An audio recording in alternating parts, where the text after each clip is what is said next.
very good morning to you. An introduction to myself. I'm Ian Fletcher. I'm Director of Policy at the British Property Federation and your host today. I think this is the second last webinar we are hosting before having a summer break. And at this point, I sort of feel I should be handing out sort of frequent flyer miles or coffee stamps or something. I think a lot of people are probably feeling a little bit webinared out. It's been 10 months of webinars, and particular thanks for joining us this morning. I think the last webinar we have is next week on commercial rents, but what better way to start the day than with a bit of planning and to chew over the challenges of delivering employment land. I'm delighted to be joined by an expert panel, Ben Taylor, who's Planning Director at Newlands Developments. Ben is a driving force of our industrial committee. He's vice chair of that and planning director at Newlands, based in Rugby. He has 13 years experience of working in planning and a wealth of experience in securing permissions for large-scale complex industrial and logistics schemes across the UK. So I'm delighted to welcome Ben. Certainly his sort of fingerprints are large, I think, on parts of the manifesto, reflecting some of the industrial committee's thoughts around delivering employment land. Our second panelist is Sinead Turnbull, who's Planning Director at Tritax Symmetry. Delighted to welcome Sinead. Brings a lot of experience, both public and private. She operates out of Tritax Symmetry's Northampton office, having previously held a planning consultancy role and roles at Durham, Wear Valley and Sedgefield Council. So can perhaps give us a little bit of insights from a council perspective, as well as her current role. And she works within the development team on strategic logistics and infrastructure projects across the UK. So welcome to Sinead.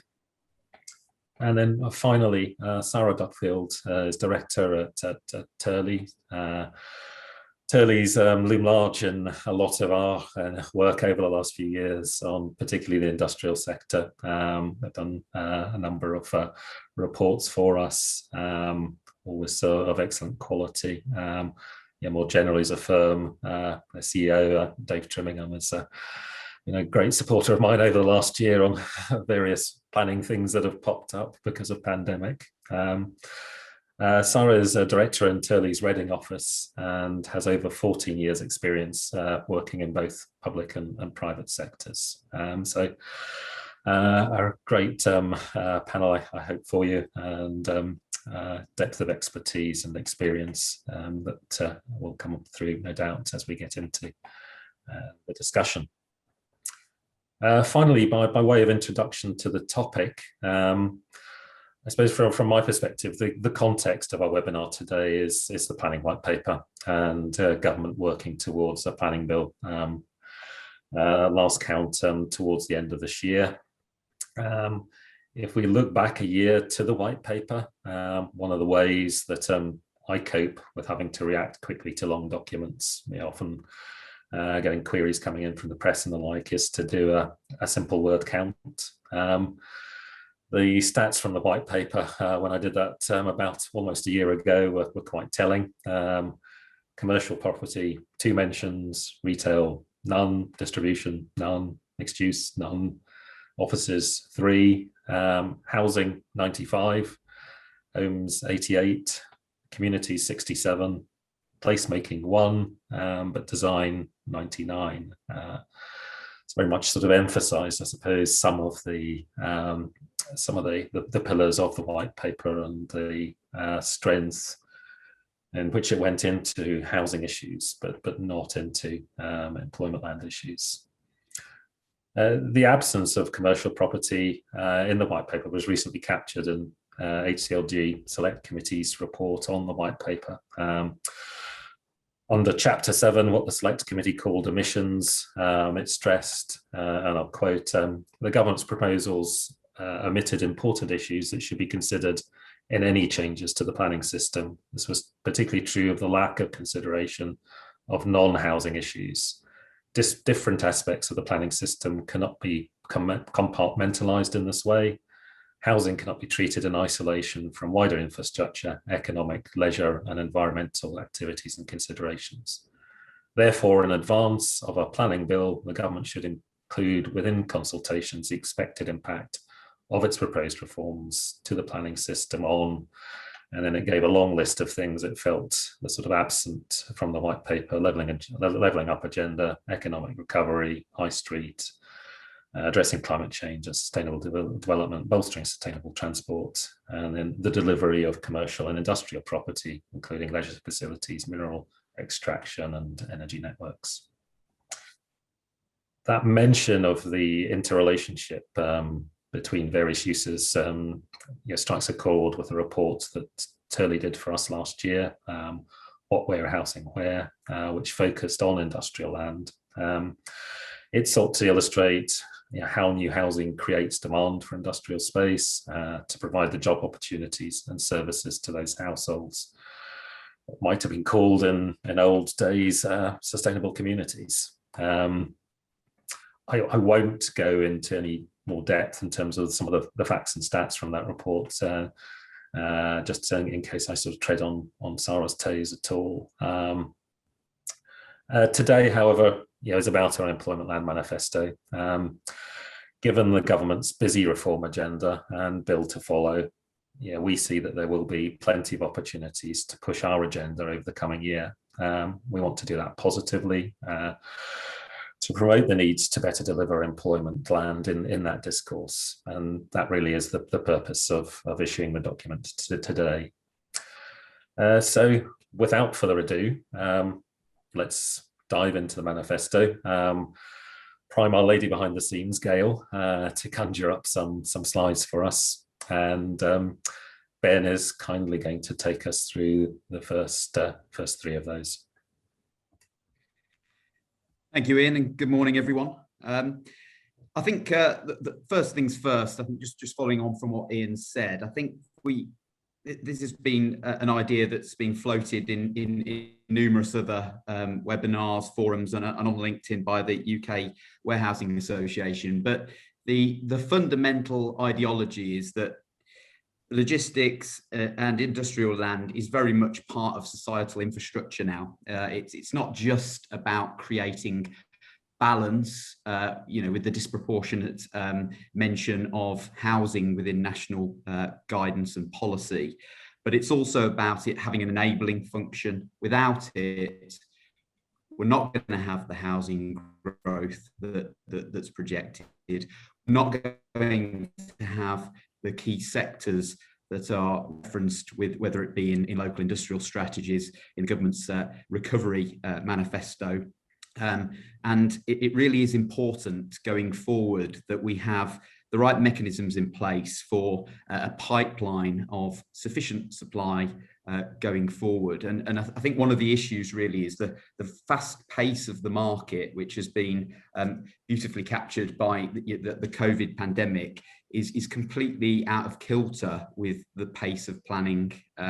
Local plans take a long time to come to fruition, and the market moves a lot quicker than that. So I think one of the things that we tried to look at when we were putting this manifesto together is how can we sort of overcome that conundrum, really. So the first one, Gail, if we can move on.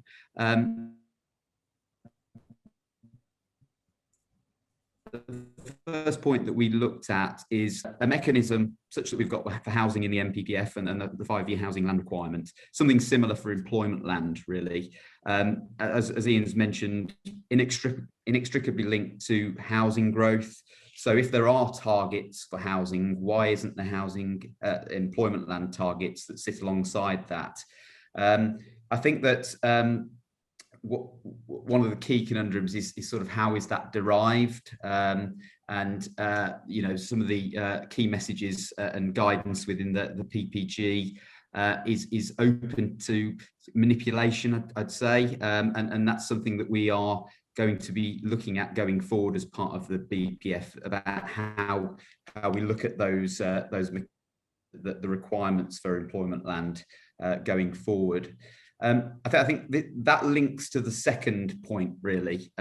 So if we have a delivery test for employment land that sets out a projection through the plan period, and an LPA fails to meet that delivery test, there should be some mechanism, a policy, whether that's in the MPPF or at the local level, that then kicks in to release land if it's not performing how it should do. So this is something that we've discussed at length with the Industrial Committee over the last couple of years, and that would really be a presumption in favour of logistics, which is based on a set of criteria that need to be met, which obviously links in with sustainable development, and also reflects the locational requirements of industrial and logistics land that's set out in the PPG. So some of the aspects that could embody are access to the strategic highway network, access to other means than the private car for shift patterns, located away from residential development, so that you can have 24-hour working, which is obviously an essential part of logistics. Accommodating large-scale buildings. As we know, logistics units are getting larger, and they are becoming more land hungry. There's obviously requirements for biodiversity net gain, turning circles, urban greening. All of those things mean that land is getting eaten up quicker than it has in the past, and it effectively sites that suit the future occupiers' needs. That there are good examples of that in current local plans. I think North West Leicestershire has got a policy where there's a requirement to demonstrate a need and demand for this type of uses to enable sites to come forward outside of a local plan review, which is helpful. And Northamptonshire also has a logistics policy. So I think I'd like to see that rolled out more and more going forward, and that's something that we'd really like to explore with HCLG in the future. So more robust enforcement of planning practice guidance requirements. There is a key guidance in paragraph 31 of the Housing and Economic Needs Assessment section, which says traditional industrial uses have very different locational requirements to logistics. Therefore, when you're building at your evidence base and you're looking at the sites that are coming forward in your local plans, can we have some that respond to large-scale logistics by the motorway network, etc., and can we disaggregate that from traditional industrial uses? Because there is a danger that a local authority says, well, we've got this many hectares, but it may not be suitable for accommodating, a 500,000 square foot unit. It might just be 21 hectare sites, for example, and it's important that we have that diversity in the market. The other point that I'd like to make really is that the MPPF guidance and paragraph 11 is a requirement for objectively assessed needs to be met as a minimum. And I think the recent Harworth decision from the Secretary of State is useful in that it effectively said that whilst the development coming forward exceeded what was required in the M61 corridor, that requirement that was set out shouldn't be seen as a ceiling. So what we should be doing is looking more positively at providing a buffer for market, so that it's more proactive and we can bring forward more development to help with economic recovery, really. And the last bullet on that slide is around design coding. I'm sure most people on this webinar will see the beauty in big sheds, but that's not generally the consensus out there. And I think there is a danger that the National Model Design Code and the Building Better, Building Beautiful could potentially prejudice logistics and industrial uses, which, as I mentioned earlier, are essential to modern living. And I think it's important that we recognise that, but we also recognise that residential developments need to be designed to enable deliveries by vans, and the way that society and consumerism is changing, really. So I think the important point on that is that we ensure adequate market input into design coding for those types of sites, because effectively we do know best operationally what's going to happen, what new technologies are coming into the fore. So I think that's one to look at. Can we move on to the next slide, please? I think one aspect is obviously the duty to cooperate, and how that is being removed as part of the white paper proposals.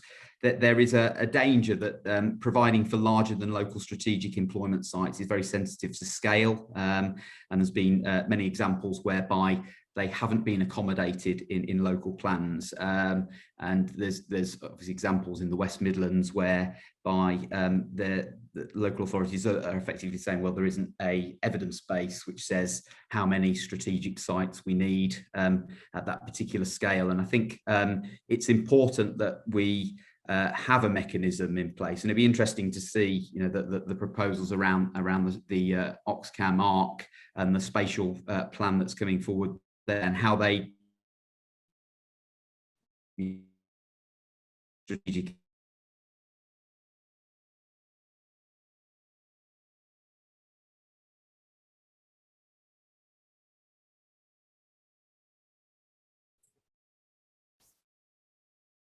Sounds as if we may have lost Ben. So perhaps if we move on the slide scale, and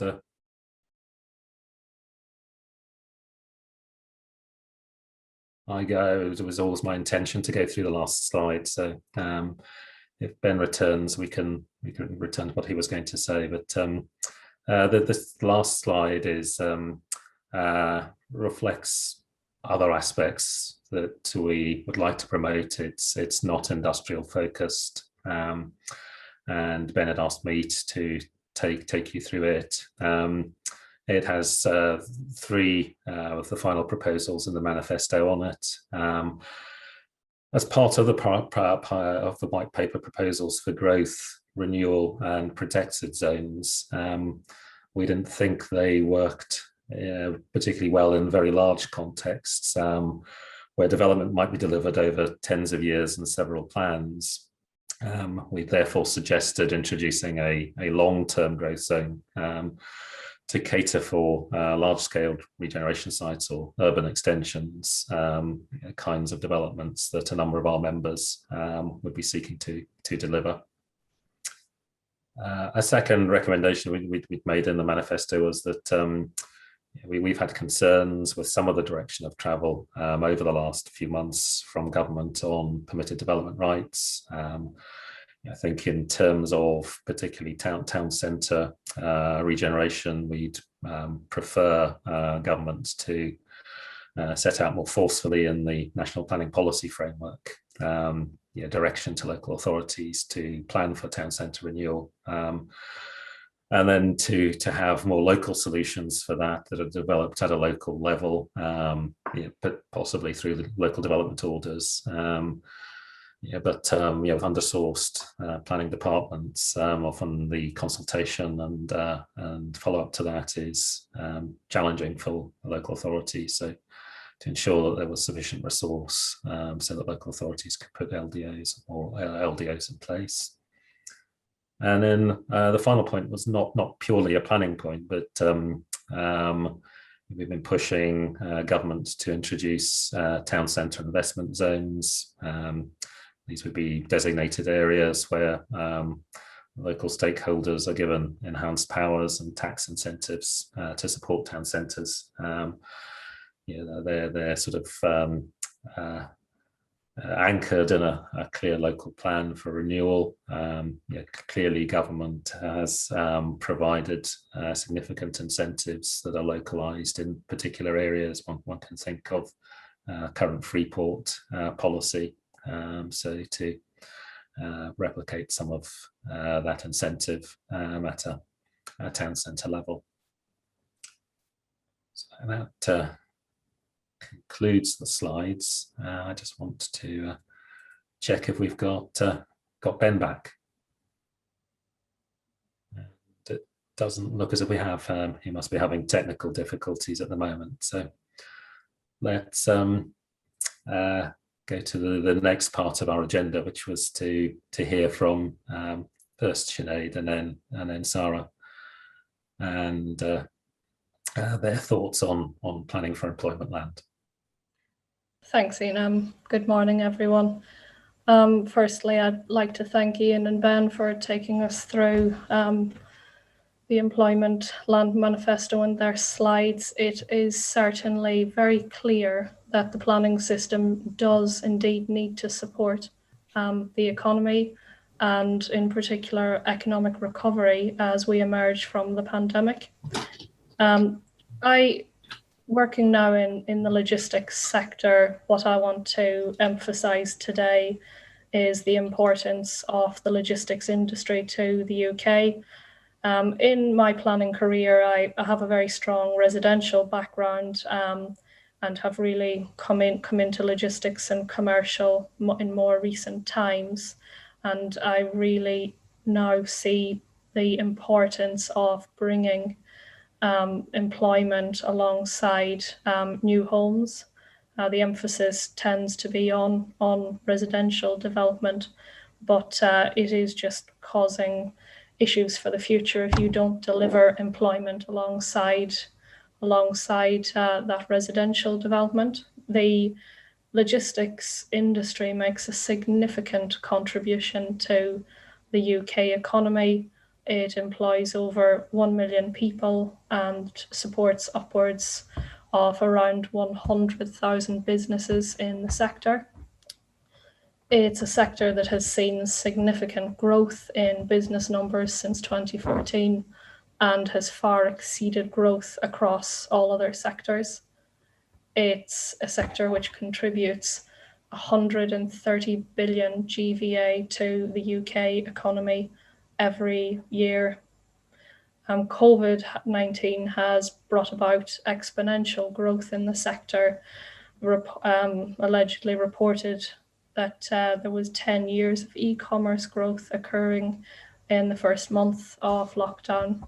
And in terms of land requirements, projections based on online sales forecasts, which have been growing exponentially, suggest that for every 1 billion of online sales, there's a requirement for approximately 1.3 million square foot of warehouse space. And with UK online sales forecasted now to rise by up to 67 billion over the next 5 years, we could see online retailing drive up requirements for 92 million square foot of floor space. It's significant amounts of floor space that hasn't been planned for, and the number of jobs that could potentially create could be in excess of a 20% increase on the numbers of people employed in the logistics sector in the UK currently. In terms of employment opportunities, job roles in the sector have diversified significantly since 2006. The image of logistics as a sector has really transformed. The proportion of office-based and managerial jobs has increased significantly over recent years. Modern logistics units are now integrated business operations, which incorporate headquarter offices alongside their warehouse operations. And it's reported that around 80% of UK logistics businesses expect to increase the number of higher skilled roles over the coming years. And in terms of job numbers that can be delivered from a 1 million square foot development of logistics space, it's approximately 1,400 direct, indirect, and induced jobs during construction. And then a further 2,400 jobs can be supported direct and indirect whenever the development is operational. And in terms of delivery, one of the key benefits of logistics is how quickly development can be turned around and deliver those jobs into the economy at very, very early stages. In terms of delivering a 5,000 square foot warehouse with integrated office space, that can be delivered in 14 months. And that's made up of an 8-month planning phase and a 6-month build out. That does demonstrate the fact that the planning system perhaps isn't as responsive as it needs to be when the build out is shorter than securing the planning consent. A 500,000 square foot unit could support 700 jobs on site and a further 500 jobs in the wider economy. So that is one of the key benefits to remember with logistics, that it is relatively quick to deliver, economic benefits, and provide much needed jobs and prosperity in that economy, and serves as an enabling sector for others. Thank you. Thanks very much. If I'd been doing a word count on that, I think jobs would have been in the high teens, if not hundreds. And you emphasised that well in terms of both quality and quantity of jobs that the sector is creating. And a good stat there at the end in terms of good point at the end in terms of the planning often taking longer than the build. If I could turn next to Sarah for your thoughts. Thanks, Ian. I don't think there's anybody on this webinar this morning that would argue that employment and industrial development has been the poor relation to housing over a number of years, and that the single biggest planning issue facing the sector is the shortage of land, in particular for strategic developments in key markets. And this has only been exacerbated by the pandemic and the surge in online retailing, as Sinead just talked about. In 2017, when the industrial strategies were published, it gave us hope that we were turning a corner and that government policy was going to recognise the value of industrial development. But more recently, what we're seeing is a watering down of that at the exact same time as the value of the sector has never been so important. So I think it's really key that what we're doing here this morning in this manifesto is bringing forward that importance again and bringing it to the fore of people's minds. It's not just logistics either, it's all employment development, small scale town centre stuff to large strategic sites. At Turley, we've recently published a report, Playing to Our Industrial Strengths, which looks at how we're planning for economic recovery and the particular role that industry and logistics can play in that. And the conclusions of the report and the recommendations that we've made align with those within the manifesto, which shows we're all on the same page with this. So in particular, planning policy context is key. We need a presumption in favour, which Ben's talked about this morning. It needs to be explicitly set out in national policy, and that policy needs to be strengthened to ensure that sufficient land in the right places is identified and allocated at the local level. There's no doubt that the contribution employment development, in particular logistics, can make to sustainability, to a green future and to the environment, as well as the economic and social objectives we've tried to deliver, needs greater recognition. And the recommendations within the manifesto are clear, concise and straightforward, and hopefully can help us move forward with the planning system and the reforms to ensure that employment land is supported. Thank you. Thanks very much, Sarah. That was super helpful as well, and good to hear that we're aligned with your report. Always a good place to be when you're in the same place as your members. I think we've got a couple of questions coming through on the Q&A. I encourage people, Q&A is open. Please post your questions up there. Before we get into those that have been submitted, just give Ben an opportunity to come back, conscious that he had a few technical issues previously, and if there was anything else he wanted to add. Yeah, apologies everyone, a few gremlins in the system there. I just picking up on the last 2 points really. Gail, I don't know whether you can put the presentation back up at all on the second slide. Well, if not, the key point from the manifesto is really just about employment land reviews. As things stand, they tend to be too static and tend to be out of date by the time the local plan's adopted in many cases. I think in the spirit of the planning white paper, which talked about embracing technology, real-time information, there is an onus on providing a database which sets out the demand and supply mechanics which can be drawn upon to release land as we go along. I think if we think about an evidence base that was even pulled together in 2019, that's not going to have taken into account the fact that 17 million people in the country have now changed their behaviours to online consumerism. And what impact does that have on the space requirement? Space for e-commerce requires 3 times more land than bricks and mortar retailing. So that then translates into a land requirement which won't have been captured in the local plan, and all of a sudden it's completely out of date. So I think it's important that there we go, thank you, Gail. It's important that we have this real-time information that we can just constantly keep a check on the pipeline of logistics going forward, and that can then link into the presumption in favour of logistics, looking at that criteria-based approach, the delivery mechanisms that we talked about on the previous slide. So we're starting to build up this picture of how land can come forward outside of local plans or local plan reviews. I think that's a really important point to note.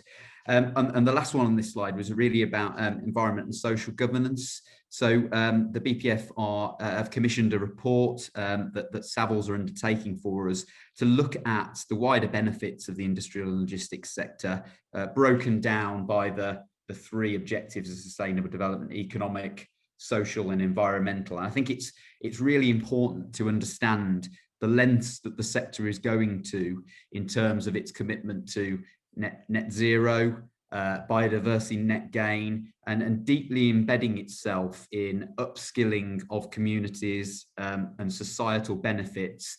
There's excellent examples of collaboration with Cranfield University, new centres of excellence that are being brought forward, and effectively, the careers in logistics are excellent. In many cases, they're higher than the average wage. There is room to go up through the ranks. There's a diversity of positions that are available, more managerial, technical, engineering type professions, given that there is growing robotisation and automation within the sector. Through the discussions I've had with LEPs recently, they are struggling to get people back from logistics positions who have moved over during the COVID period to take on a different role. I think we really need to convey that message to local authorities and decision makers so that they can see the wider benefits that accrue from delivering industrial and logistics. Thanks very much, Bennett, and for mention of the work that the BPF and our industrial committee are doing, and taking that ESG agenda forward and trying to articulate what the sector is doing better. In the vein of your sort of second point on that last slide, questions come in from Matt Kay.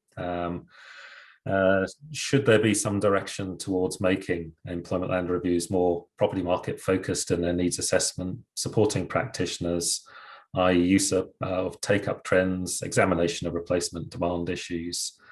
What are your experiences of employment land reviews? Can any of the panel draw out any sort of good practice? What do you think in terms of the answer to Matt's question? Who'd like to take that one first? I'm happy to have a go in.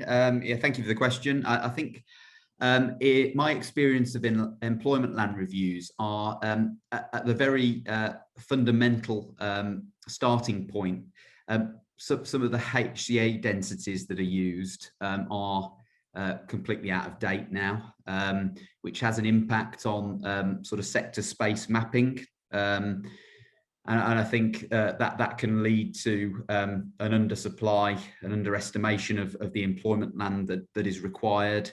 I think that there's also examples out there of local authorities who, to avoid what I'd suggest are difficult political decisions around releasing whether it be greenbelt land or greenfield land, they have then commissioned a report which then looks at the sector space mapping and then says, actually, we haven't had any logistics over the last 10 years, and therefore we're going to look at the office market, for example. So instead of, one job equals 100 square meters in logistics, it's one job equals 30 square meters. So all of a sudden your employment reservoir shrinks.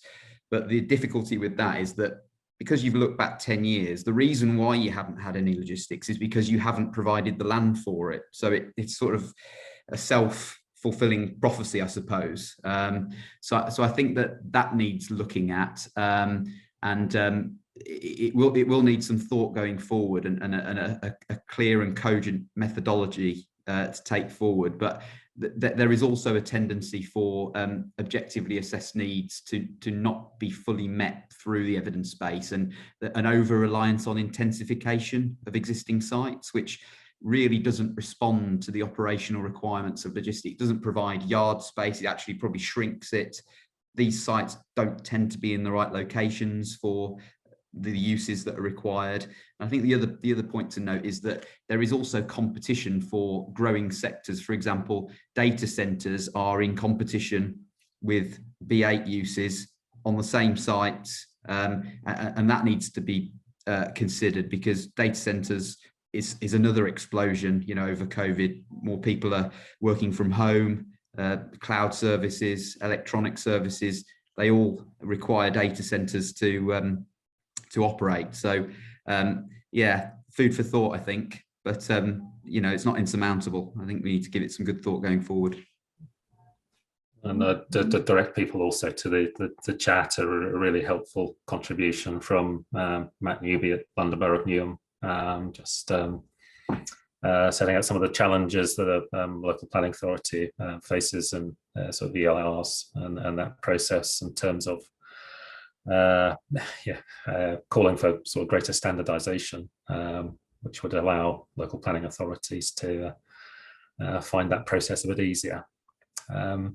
Anything that Sinead or Sarah wants to add? Yeah, I think just going on from what Ben said, ELRs, we have to look at what the evidence base is and where we're starting from those. And a lot of them are carried out based on guidance that was published in 2004 and has hardly evolved. And yet the sector itself and trends within employment has moved on drastically. I think Ben's right. I think a lot of what we look at is intensification of existing industrial areas and commercial areas, and it's fine to say we need X amount of floor space, and that can be broken down so we can provide it in that area, but actually it's not looking at the trends and the demands for end users to make sure that actually what we're planning is not 10,000 square meters, but we're looking at 50,000 square meters, we're looking at 75,000 square feet. It's that kind of the bridge between what you can see on paper and what you actually need to deliver needs to be quite seriously looked at. Thanks, Sarah. And Sinead, you've got your mic off as well. Yeah, I think really I'm reiterating what has already been said, but it is the fact that ELRs they're not in real time. They're not keeping up with demands and trends and employment.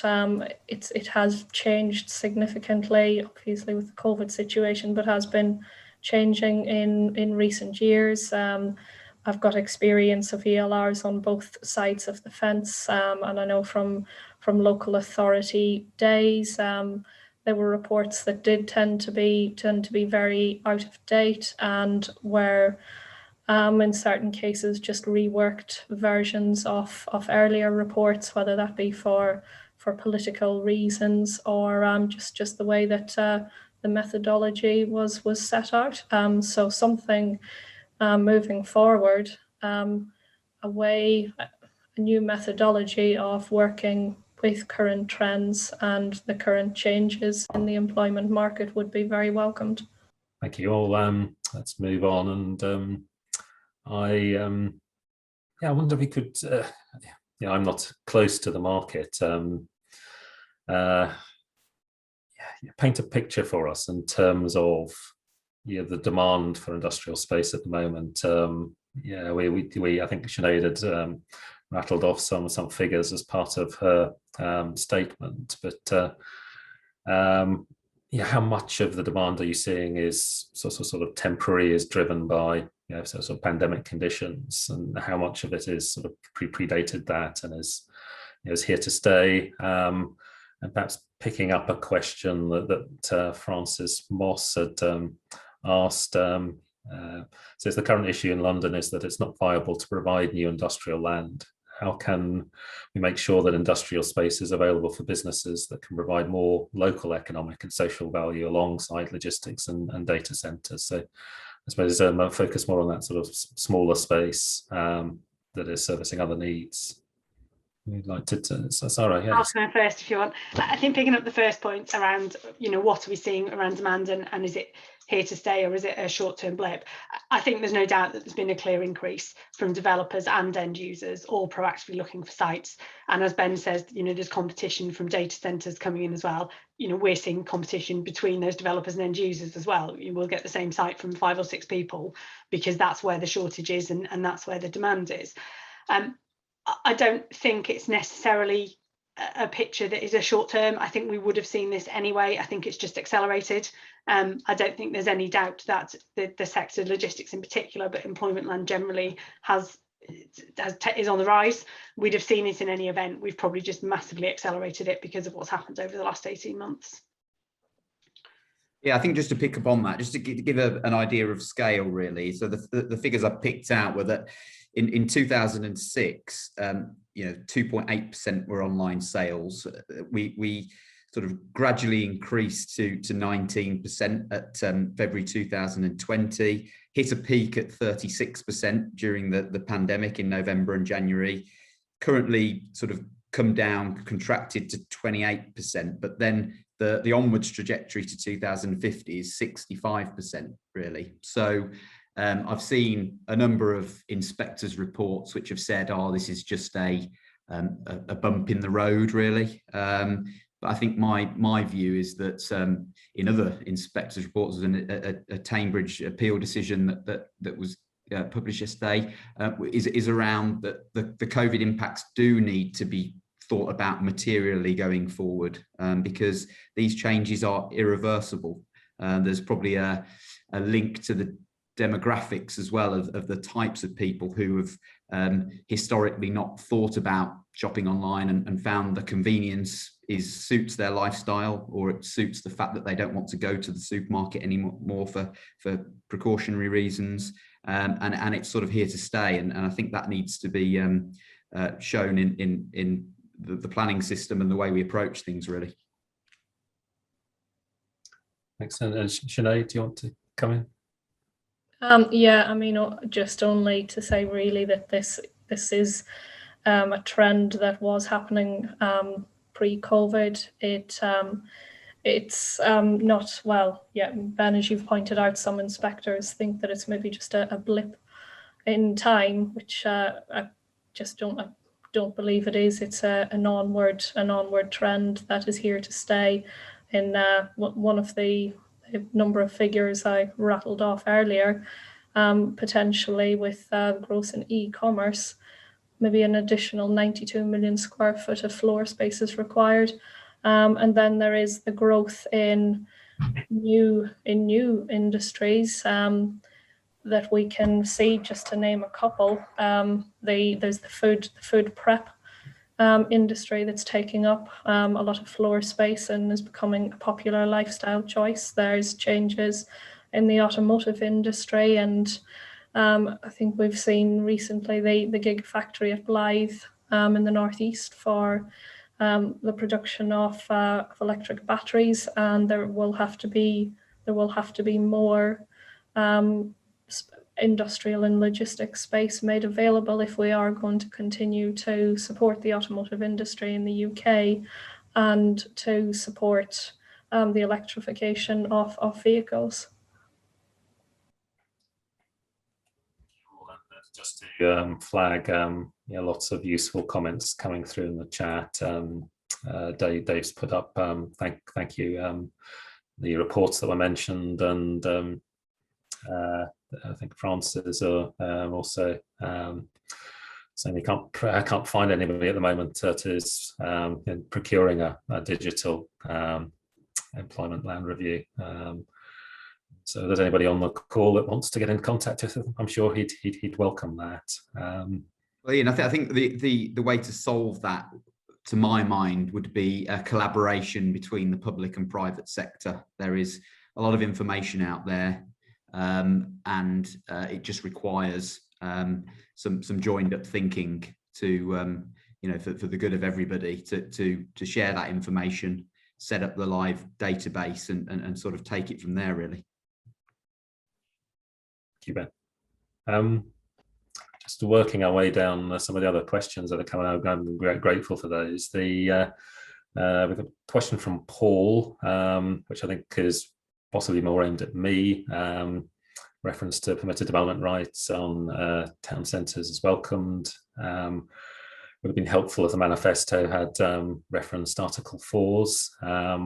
Yeah, it's obviously we saw the statement the other week in Parliament from Secretary of State. Yeah, it's not something that we'd support in terms of reining back of Article 4 powers, particularly against the context of the PDR and allowing wholesale commercial to residential conversion. So I can assure you we'd be in support of you there.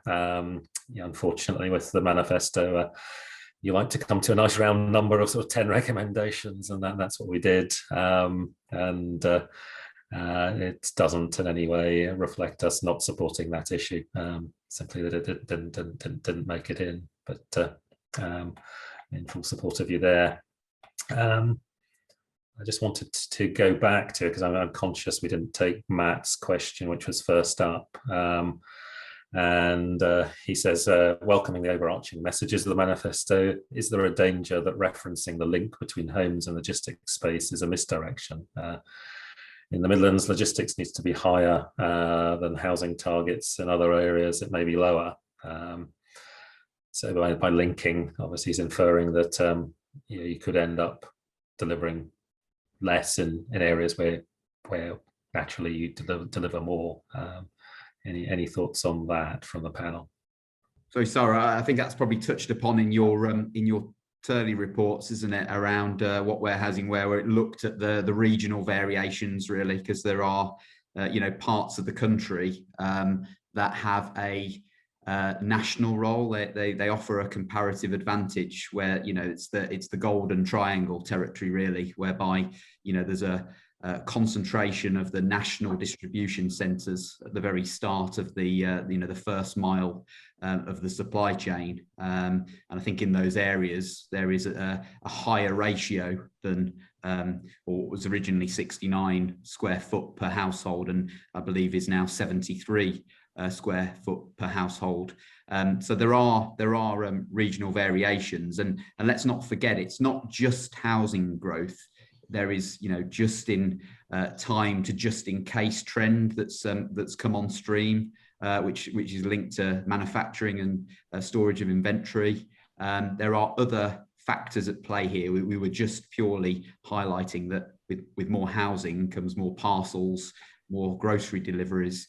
That there are other requirements and a huge diversity of occupiers that now take and accommodate warehouses. Yeah, I think you're absolutely right, Ben. And I think that the report that we did looked at it and looked at local needs, which is where the link quite often sits between housing and logistics, but then looks at that sub-regional, regional and national role. And clearly, as you've said, there are some areas that play a greater than local role, and they need to be looked at. And that's where, and the manifesto in our report picks up on the fact that we need to be looking at it at a greater than local level. There needs to be joined up working between authorities in those areas to make sure that those big national demands are met. Let's move to a question from Paul, which in some ways links back to a previous question from Francis about sort of smaller and access to smaller sites. And Do the panel see opportunities in the potential redevelopment of edge of centre out of town retail sites for employment use?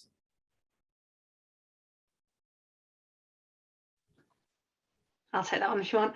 I think there is a role to play. I think what we need to do is be very careful about where those out of town and edge of town locations are, and just because they're quite often a large land holding in a relatively accessible location for its current retail catchment doesn't mean they're in the right location for logistics and to meet that need to be able to access the strategic network easily. So I think it very much comes down to the sites themselves, where they sit and their accessibility. No further responses on that. Let's go down the questions. And Steve, it's a simple question. Our local plan is now under review. We won't be adopted until late 2024. We have no large sites to meet current requirement from the logistics manufacturing market. Have we missed the boat? I suspect the answer might be one word, which is no. In terms of, it looks like future demand for this sort of space is going to be prevalent for a number of years, and that's not just driven by logistics, but I think other, there's a strong investment sector growing in our sector at the moment, which is biotech. It often needs large out-of-town sites. There is high-tech manufacturing and all these other uses as well as logistics. So, but anybody else want to come in? Yeah, sorry, Ian, I think that just highlights the problem, and what Steve said is comes back to my point about the out of sync nature of the market and local plans, really. I mean, I think Savills set out some figures to say that, compared to January 2020, demand was 223% higher in January of this year.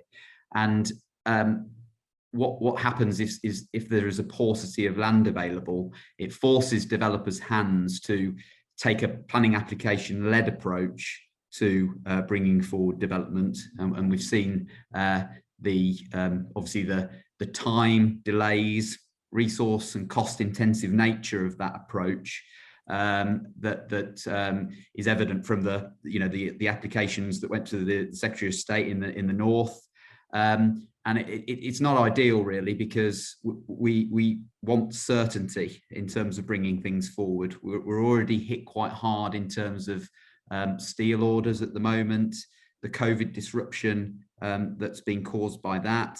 Added to that is the planning risk of going down that strategy. So if we loop it back to the recommendations in the manifesto about having a responsive presumption in favour of logistics policy, well, that would be the mechanism through which you could then apply for the site to come forward with a bit more certainty through an application-led approach, really. Hence the reason why we're endorsing and championing that. And another comment in the chat around Greater Manchester and extent to which, as part of its strategic plan, it's reduced the land coming available for logistics use, employment land use to accommodate policies on greenbelt, etc. And a question from Matt is a comment: useful to recognise good employment land review practice in some authorities. Obviously, we've had a few mentions, I think, of Leicestershire, Northwest Leicestershire in your remarks, Ben, on the slides. Is there any shout outs that the panel would like to make for other local authorities that are sort of good at, I'm conscious that we're often good at shouting out those that are not helping us, but not so good at shouting out those that are, and are there particular local authorities, local planning authorities you'd like to mention, either in their good practice for producing ELRs or more generally planning support? I haven't had experience with Tritax with Corby. It was in a previous role, but at that time they were allocating twice as much employment land that they needed, so that they could manage growth and support economic growth in the borough. Yeah, I think my personal experience is slightly different. I feel what I found particularly in the south is that a lot of the good local authorities are often those that are significantly underbound. So whilst they have the will, they don't necessarily have the way.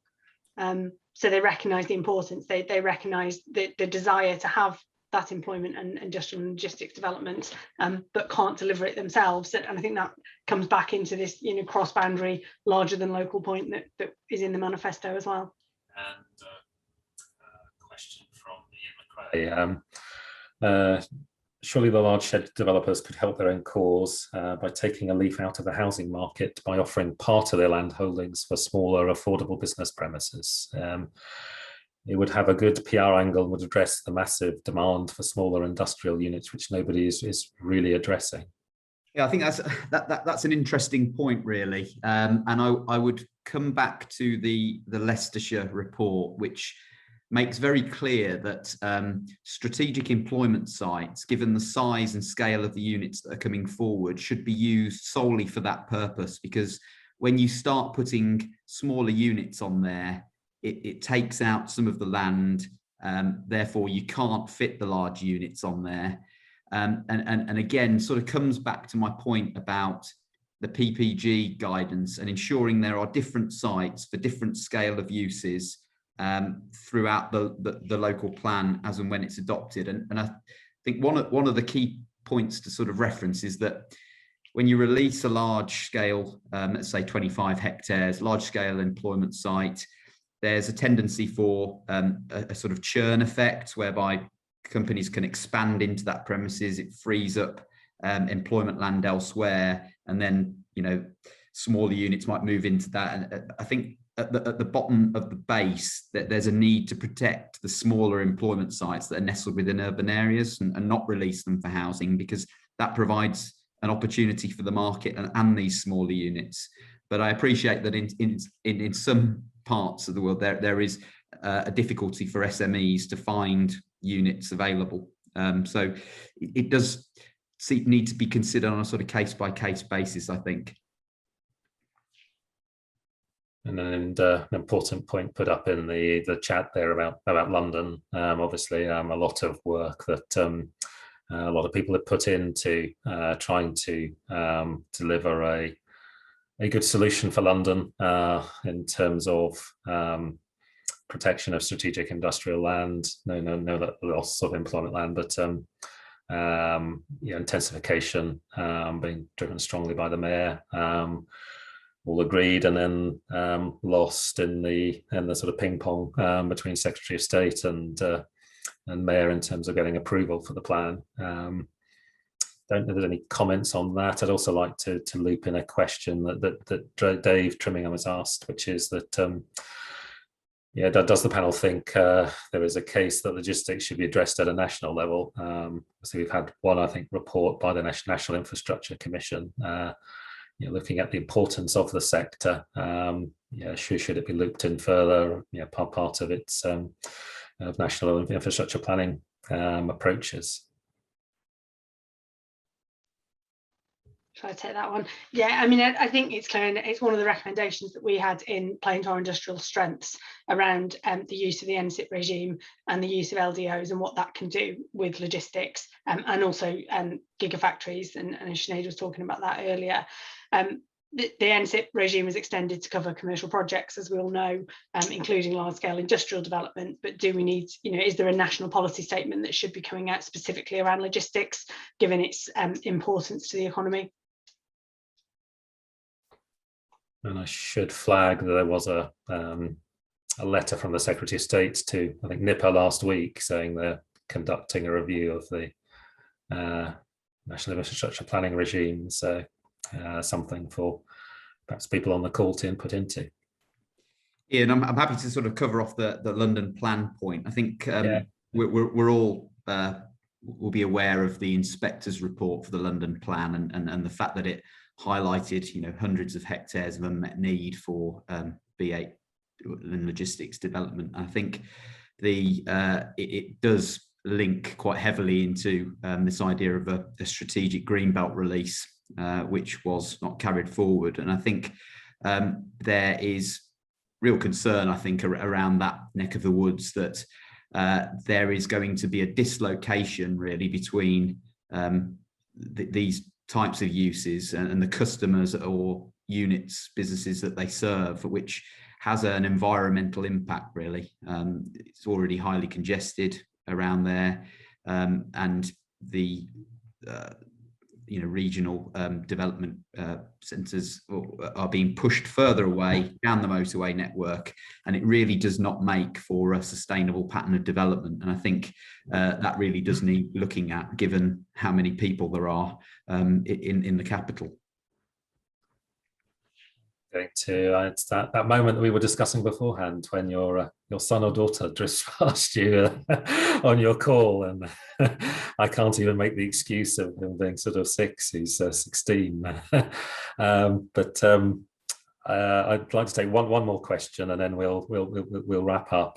Perhaps asking each of our panel what was their favourite recommendation of the manifesto, or one that they think would support the delivery of logistics or employment land that's not there. The final question I shall allow to Francis. How will logistics in particular address climate change? Might the current space requirements change completely with more sustainable delivery, more rail, cargo, bike, last minute, etc.? We'd like to take that in terms of efforts at the moment. Obviously, Ben has detailed that that's a piece of work that we're engaging in with Savills. But Sinead, do you want to? Yeah, I mean, I think in terms of addressing climate change, it's not going to be one solution. It's going to be a range of solutions.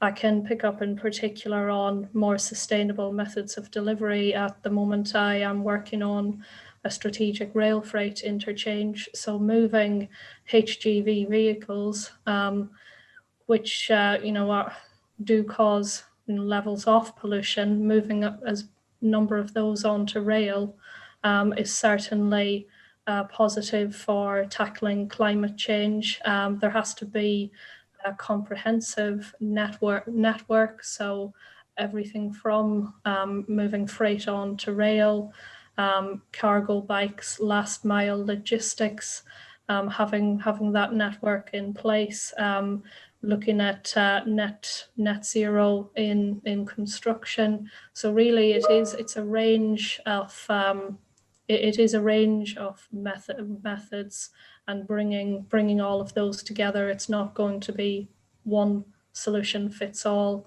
and it's having those logistics developments in the right locations. Yeah, and I think it's interesting to see that the soundings that are coming out today around the banning of diesel lorries by 2040, I believe, and I think there is going to be enforced legislation as we try and meet our environmental targets. But I think it's important that we ensure that there's a smooth transition. Certainly, I've seen a lot of changing practice, even in a relatively short time that we've had an industrial committee in terms of the different uses of vehicle aggregation to try and avoid unnecessary journeys and that sort of thing. So I think the sector is evolving, and clearly part of the work we're doing with Savills is to try and tease out some of that good practice that we can then share.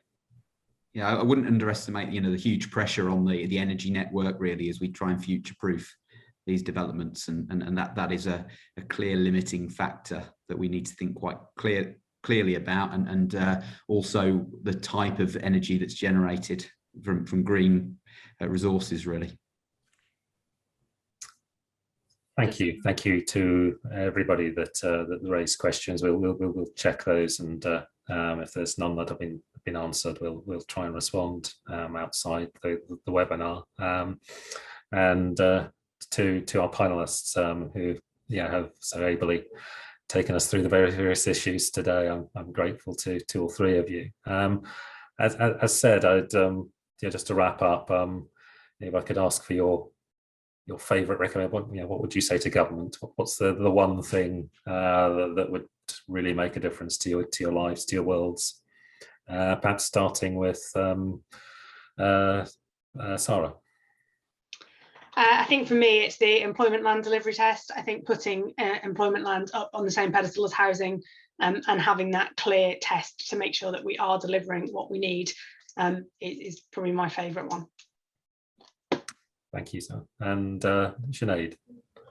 I was going to say exactly what Sarah said, so I'll have to go for my second favourite, and that would be just better national recognition in national policy. Thank you, and Ben. I'd have to say, and it'd be the presumption in favour of logistics, because I think that even with the estimates on delivery test, I think there will still be a huge amount of take up and a need to respond to market quickly. Thank you. And mine was the same as Sarah's as well. I thought if it had been asked, that would have probably been at the top of my list. Thank you all very much, not only to our panel, but also to everybody that's joined us over the last hour and a quarter or so. It's been great to take you through our manifesto. As said at the start, that's something that Sam will be distributing, if not already in your inboxes. Thank you for the questions and comments that you've helped enrich the event with. It's been very gratefully received. Enjoy the rest of your weeks, and thank you again for joining us today.